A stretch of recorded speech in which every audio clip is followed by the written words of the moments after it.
வணக்கம். பாரதியின் புதிய ஆத்திசூடி. இது இளைஞர் ஆற்றுப்படை.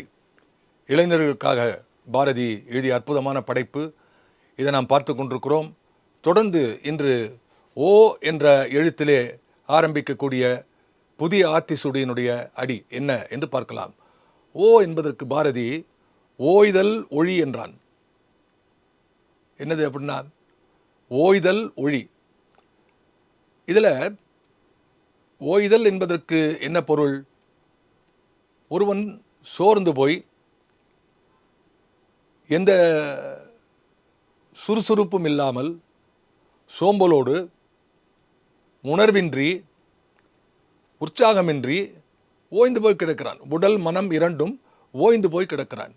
அப்படி இருக்கக்கூடிய நிலை, அதைத்தான் ஓய்தல் என்று சொல்கிறார்கள். எந்த விதமாக இயக்கம் இந்த கூப்பிட்டா பேசாத இருப்பான், அப்படி எல்லாம் பரவாயில்ல, எப்படியோ விட்டு போ, நமக்கு என்ன என்று இருக்கக்கூடிய மாந்தர்கள் ஓய்ந்திருக்கிறார்கள். பாரதி தான் ஓயுதல் செய்யோம் தலை சாயுதல் செய்யோம் என்று எழுதுகிறான். ஆயுதம் செய்வோம் நல்ல காகிதம் செய்வோம் என்ற அந்த வெள்ளி பனிமலை அந்த பாடல் இருக்கிறது அல்லவா, அதிலே ஓயுதல் செய்யோம் தலை சாயுதல் செய்யோம் என்று எழுதுகிறான். அப்போ ஓய்ந்திருந்தால் தலை சாஞ்சிரும். ஒரு மனுஷனாவே கிடையாது. தலை நிமிர்த்தி ஒருவன் அறிவு சிந்தனையோடு சுறுசுறுப்பாக இருக்கும்போது தானே மனிதனாக இயங்குகிறான். அப்படி இல்லைன்னா என்னாச்சு? ஆகவே பாரதி நினைக்கிறான் ஓய்தல் ஒழி என்று ஒரு அறிவுரையை கொடுக்கிறான். அது கூட ஒன்று, ஓய்தல் அழி என்று சொல்லவில்லை, ஒழி என்று சொல்கிறான். வழக்கம் போல இந்த சொல்லை நாம் உள்ளே சென்று பார்க்க வேண்டும். அழி என்பதற்கும் ஒழி என்பதற்கும் என்ன வித்தியாசம்? அழி என்றால் தற்காலிகம். அழி, ஒரு கரும்பலகை இருக்கிறது, எழுதினோம் அதை அழிச்சிடு, அந்த பலகையை ஒழிச்சிடுன்னு அர்த்தம். அதுவே இல்லாத போன பர்மனெண்ட், எப்பவுமே இல்லை. அழி என்பதற்கும் ஒளி என்பதற்கும் உள்ள டிஃப்ரென்ஸ். ஒளி என்பது மேலும் தாக்கத்தோடு சொல்லக்கூடிய ஒரு சொல். இனி வராமல் பூண்டோடு ஒழிக்க வேண்டும் என்கிறான். அது ஒழித்தல் என்பது இனி அது வரவே கூடாது. அப்போ ஓய்தல் என்பது வாழ்க்கையிலே என்னாலும் இருக்கக்கூடாது.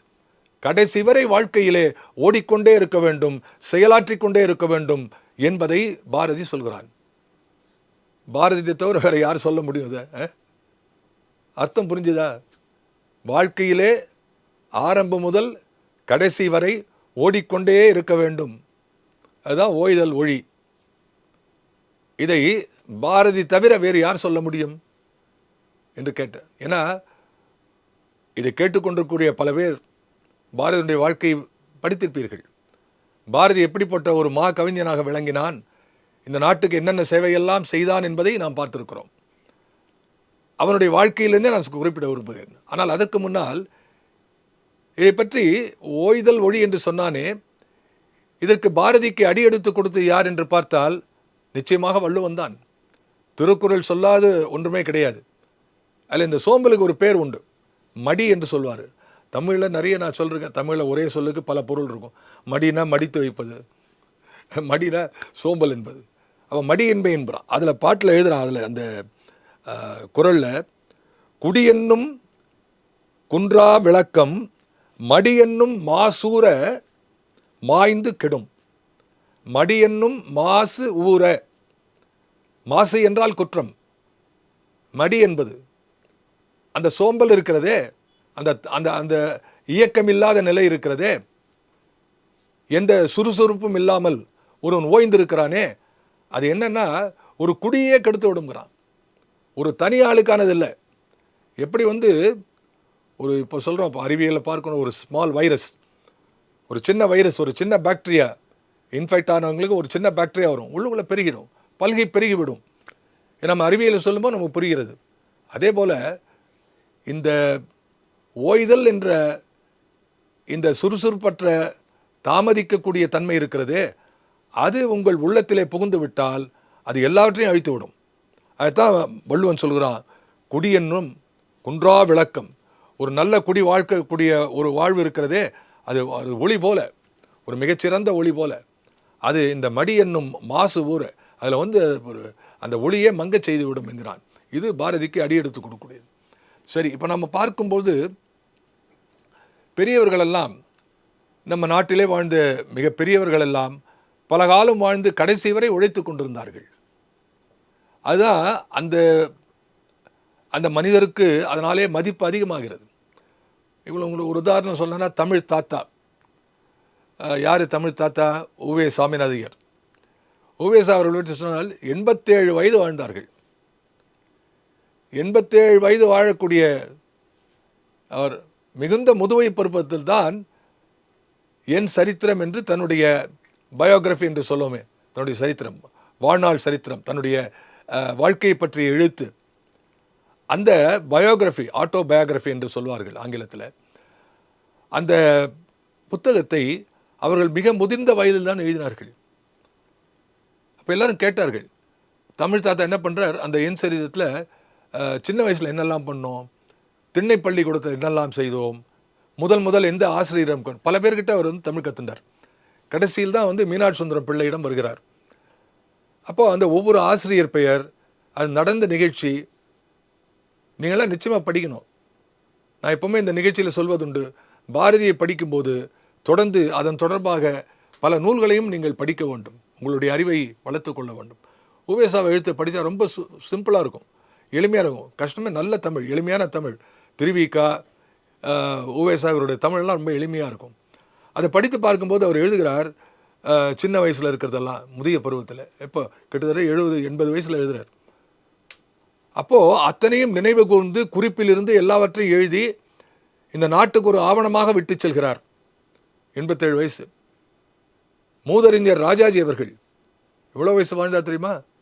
94 வயது வாழ்ந்தார்கள். கடைசி வரை அவர்கள் உழைத்து கொண்டிருந்தார்கள். கடைசி வரை பத்திரிகைகளுக்கெல்லாம் எழுதி கொண்டிருந்தார்கள்.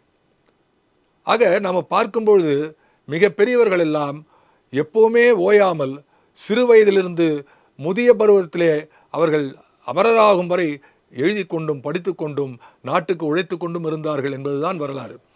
அதை பாரதி சொல்கிறான், ஓய்தல் ஒழி. சரி, பாரதி வாழ்க்கையில் பார்க்கலாம். பாரதி சிறு வயதிலே, அவன் ஒரு 17 வயதுக்குள்ளே போய் சேர்ந்துட்டான். காசியில் போனால் படித்தான். பாரதியினுடைய வாழ்க்கை என்று பார்த்தால் 1882 பிறந்த பாரதி 1921 மறைகிறான். 39 வயசு, 40 கூட நிறையல. அப்போது இந்த வாழ்க்கையிலே அவன் புதுச்சேரியிலே 1910 புதுச்சேரி என்டர். இங்கே இருக்கும்போது சென்னையில் இருக்கிறான். மித்திரன் பத்திரிகையில் பணியாற்றும் பொழுது அவனை ஆங்கிலேய அரசாட்சி கைது செய்ய வருகிறது. எனவே இங்கிருந்தால் கெடுதி வரும் என்று சொல்லி நண்பர்களுடைய அறிவுரையின்படி பாரதி புதுச்சேரிக்கு இடம்பெயர்கிறான். அது 1910. அங்கே 10லேருந்து ஆரம்பித்து 1919 ஒரு 9 ஆண்டுகள், 9 ஆண்டுகள் இருக்கிறான். 1920க்குள்ளே மறுபடியும் தமிழ்நாட்டுக்குள் இந்த பார்டர் தாண்டி பிரிட்டிஷில் இருக்கக்கூடிய பிரிட்டிஷ் இந்தியா பக்கம் உள்ளே நுழைஞ்சிடுறான். இந்த ஒரு 10 ஆண்டுகள், 9.5 ஆண்டுகள் தான் புதுச்சேரியில் இருந்தான். ஆனால் என்னெல்லாம் செய்தான் தெரியுமாங்க? பாஞ்சாலி சபதம் எழுதினான், விநாயகர் நான்மணி மாலை எழுதினார், 23 பாடல் இருக்கக்கூடிய கண்ணன் பாட்டு எழுதினார். இப்படி பல எத்தனையோ பாடல்கள், பாரதியினுடைய அருமையான கவி செல்வங்கள் எல்லாம் இந்த புதுச்சேரியில் கிடைத்தன. அவர் ஓய்வாக உட்கார்ந்தா முடியுமா? ஒரு பக்கம் போலீஸ் துரத்தின்றிருக்கான், உளவாளிகள் துரத்துகிறார்கள், இன்னொரு பக்கம் வறுமை, இன்னொரு பக்கம் நண்பர்கள் கூட்டம் வந்து இங்கே போ அங்கே போ. இது தவிர அவர் வந்து வாவே ஐயர், மகான் அரவிந்தர் இவரோடு சேர்ந்து பேசக்கூடிய ஒரு வாய்ப்பு, அதெல்லாம் இழக்க முடியாது. இப்படி 1000 வேலைகள். இதுக்கு 2 குழந்தைகள், தங்கம்மா சகுந்தலா. தங்கம்மா காசிக்கு அனுப்பிச்சிடுறான் அவளுடைய உறவுகாரம்மா வீட்டில் இருக்கிறதுக்கு. கூட இருந்தவ வந்து செல்லம்மா பாரதி, சகுந்தலா பாரதி, இந்த 3 குழந்தைகள். ஆக இதெல்லாம் இப்படிலாம் இருக்கும்போது இதுக்கு நடுவில் பாரதி எப்படி எழுதின்றான்? ஃபினாமினல். இதெல்லாம் தாண்டி ஒன்று சொல்லுகிறேன், இத்தனை எழுதி முடித்தவன் கடைசியில் எல்லாரும் சொல்லுகிறார்கள், பாரதி வந்து திருவல்லிக்கணியில் யானை தள்ளி விட்டது, அப்படியே ஓய்ந்து விட்டான்னு சொல்லுகிறார்கள். என்னுடைய இனிய நண்பராக திகழ்ந்த அமரர் வாலி அவர்கள் எழுதுவார்கள் பாரதியை பற்றி, திருவல்லிக்கேணி யானை தின்றுவிட்ட தமிழ் கரும்பு என்று எழுதுவார்கள். அருமையான கவிதை. ஆனால் உண்மை அது அல்ல. யானை தள்ளி சாகலை. யானை தள்ளினத்துக்கு அப்புறம் பாரதி நல்ல வலுவோடு ஈரோடு செல்கிறான். என் ஈரோடு யாத்திரை என்று ஒரு கட்டுரை எழுதுகிறான். அருகிலே உள்ள கருங்கல் பாளையம் என்ற இடத்திலே ஒரு நூலக கட்டிடத்தினுடைய திறப்பு விழாவிலே அவன் மரணமில்லா பெருவாழ்வு என்று பேசுகிறான். இதெல்லாம் பேசி முடிச்சுட்டு வந்து செப்டம்பர் 11 மாலை வயிற்று கடுப்பு ஏற்பட்டு நோய்வாய் படுக்கும்போது சொல்கிறான், ஆப்கானிஸ்தான் மன்னன் அமானுல்லா கான் என்பதை பற்றி நாளைக்கு ஒரு கட்டுரை எழுத வேண்டும், என்னுடைய ஆஃபீஸுக்கு போனோம் என்று சொல்லி கடைசியில் இந்த கட்டுரை பற்றி பேசிவிட்டு உயிர் துறக்கிறான். நீலகண்ட பிரம்மச்சாரி, கூட இருக்கிற நீலகண்ட பிரம்மச்சாரி இதை பற்றி எழுதியிருக்கிறார், படித்து பாருங்கள். அப்போ பாரதியுடைய 39 ஆண்டுகள் வாழ்வில் ஒரு நாள் கூட வேஸ்டாலேயே, ஒரு நாள் கூட ஓய்வே இல்லையே, தொடர்ந்து உழைத்து கொண்டிருக்கிறான். நண்பர்களே, இன்னும் பாரதியினுடைய சில படைப்புகள் இன்னும் வெளி உலகத்தில் தெரியல, தேடிக்கொண்டிருக்கிறார்கள். ஆக இப்படிப்பட்ட வாழ்வை வாழ வேண்டும் என்ற எண்ணத்தை நமது இளைஞர்கள் கொள்ள வேண்டும். ஓய்வே இருக்கக்கூடாது, ஓய்வில்லாமல் உழைக்க வேண்டும். அதுதான் இந்த ஓய்தல் ஒழி. அடுத்த வாரம் பார்க்கலாம்.